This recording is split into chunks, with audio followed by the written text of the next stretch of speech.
There is no better place to start the assembling than from installing a starter. I bought the engine with no starter. I don't have the one. I don't want to buy the one. I intended to install the starter from a F18E engine, but this doesn't fit a starter port in a F05E engine, so I just placed there the plastic cover, which fits the starter port. The engine had no oil pump upon purchasing as well, only the coin in the oil pump port, which was just pressed inside. The coin wasn't greased with silicone sealant, so it closed the port badly, making impossible normal work of the engine, because of huge air amount freely getting into the engine through the port.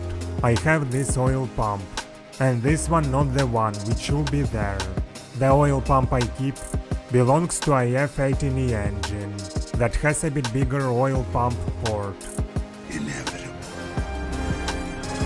A bigger oil pump body, so the pump cannot enter a F05E engine oil pump port, unless modified for the port.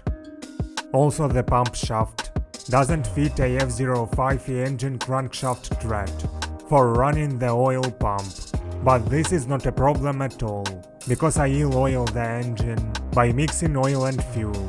I removed the coin from the port, cleaned the place, removed the oil pump shaft, decreased the oil pump lower part external diameter with sandpaper, greased the lower part with silicone sealant, and installed the oil pump in the engine.